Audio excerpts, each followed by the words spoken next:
conclusion of it is that God has been very faithful to us. He's been... Thank you, madam. The greatness, what really those little seeds can do to make a difference. God puts people in a position for a purpose. And I know wherever you are in Nigeria, as a Nigerian, you ought to be able to practice and worship. And he spoke of the freedom that needs to be granted, that needs to be available for every Nigerian, no matter what he believes in. Our very gracious and precious sister gave us a testimony of what happened. We are here tonight gathered to... Islam is not even a faith. Islam is a socio-religious, socio-political, socio-economical, religious, socio-political, socio-economical, educational, legislative, judiciary, militaristic system cloaked and garbed in religion before Allah is Islam, and whosoever accepts any other system, any other path, any other philosophy, any other religion is Islam is not out to convert individual Christians or individual pagans. It has one agenda: to have a political hegemony. In the Christian faith is concerned, it is a blasphemy in the eyes of Islam. What you hold is a blasphemy. What you practice is a blasphemy. O you who have believed, meaning the Muslim community, if you listen to a group of people to whom we have given a portion, that is why the church cannot be built in Scotland. That is why all of these, and the Zamfara and other states, these are the restrictions that are applied. What responsibility, we say?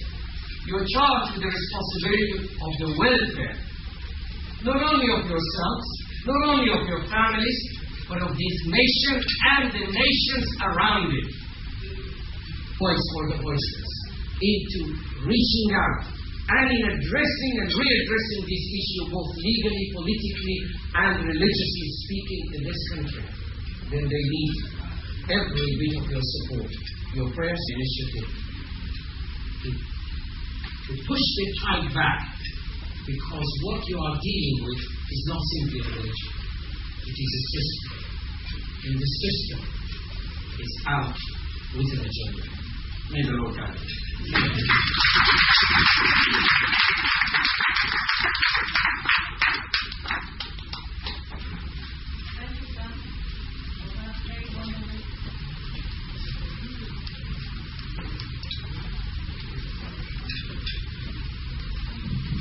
Thank you, sir. We have very wonderful to have our people up here. We are going to send the trees down to pick up the notes, the very precious notes, which we know will be the link to whatever contributions you want to give us in kind or in cash. So, pledge. If you have your checks here, we'll only say thank you. We don't mind that, because some people are very prepared. They come ready. You can while you enjoy the meal, we'll really appreciate it. We just drop those notes for us to be trees and move on. We're not to then take while the trees are going around. We're going to take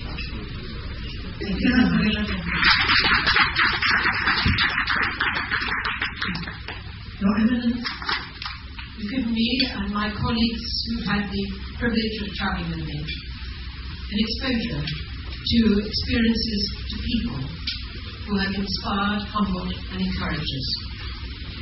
We have had today already 2 conferences, and this evening, and paid a high price for that commitment to their faith and to their fundamental rights. We heard from them this morning how much that has cost them personally. They broke down and they were telling me very much was that one of their deepest concerns was not just for themselves, but for the implications of what is happening down back to state for their patients. Implications for the delivery of healthcare. You know, once that series of debates following the Queen's speech when Her Majesty opened our new session of Parliament last week, we have a series of debates on all sorts of issues: home affairs, education, the economy, the constitution, and so on. But the good Lord provided, as far as I'm concerned, that the debate was the jihad warriors, foreign Muslims, francophones, and the weapons they now have are so sophisticated. And as a Christian, to say thank you for holding the front line of faith at such a high price, paying for that with your blood for our faith. Thank you.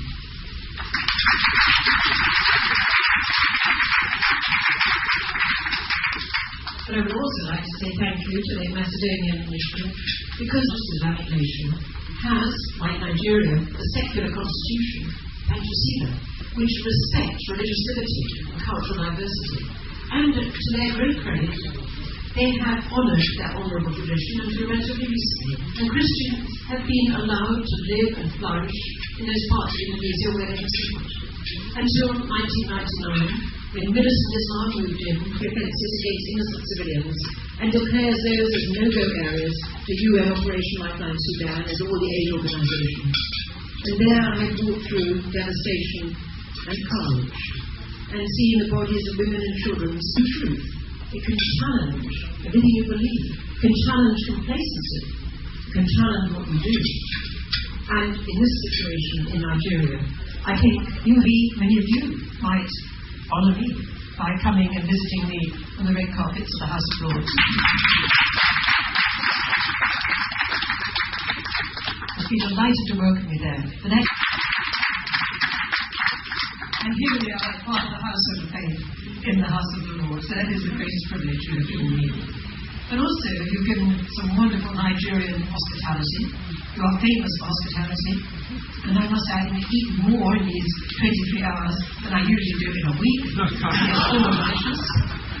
But I also know we have a very formidable lady of ceremonies. That's right. I do warn you that here in Nigeria, always you make me feel at home and very welcome. I will stop in just one moment before you wish I were at home, and I do have to leave to get that plane. But just before I do, sir, as I have a microphone, and I'm holding on to it for a moment, and not going to relinquish it, I just want to say thank you for giving one or two little gifts, if I may. As a very grateful guest, and someone who is so proud to be invited by the Macedonian initiative, and very keen, I hope, to be invited to continue to support your ministry. And the gifts, first of all, are symbolic, and I have 3 gifts of this kind. They're small and maybe not too many prizes for guessing what is inside here. It is a business card or visiting card case, but on the outside it is the symbol of the British Parliament, which is the famous portcullis, and of course it is for visiting cards. And I would like to give it, I can't give one to everybody, I'm sorry, but just to 3 of our hosts here, as a reminder that you have, I hope you will feel, a friend, and indeed you have more than one friend, because Lord Alton had very much hoped to with us, but the flight changed, he wasn't able to get that flight. But you have friends in the House of Lords, friends in the British Parliament. This is also a testimony to we look forward to working with you, all of you, in the House of Lords. So I mean, one, your eminence, and you.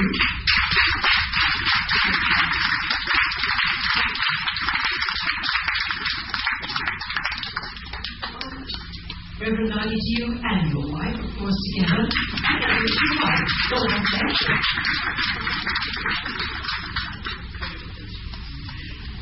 And one, the General, please, of course, trying to look the other way.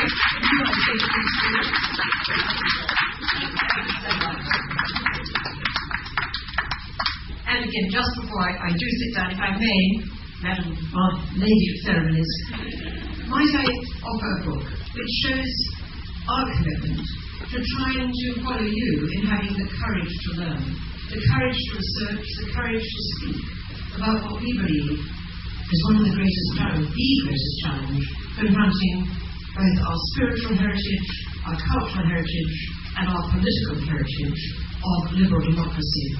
My colleague who looks so wise to the other end of the table, he is wise, Dr. John Marks, and I were so worried by what we found happening around the world, what we find happening in our own country, with the growth of the teaching of militant Islam within the United Kingdom itself, that we undertook some research and we have produced a publication, and we would like to be able to present that for your records, for your archives, and if anyone would like any copies, we're happy to send some after we've gone back to the United Kingdom.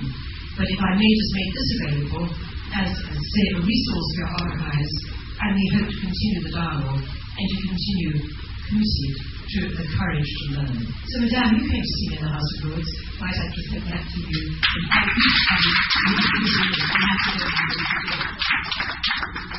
And finally, this is the most embarrassing gift of all, but I do give it. It's a book, and I'm afraid it has my, well, it's out of focus, so it's not too ugly, face on the front.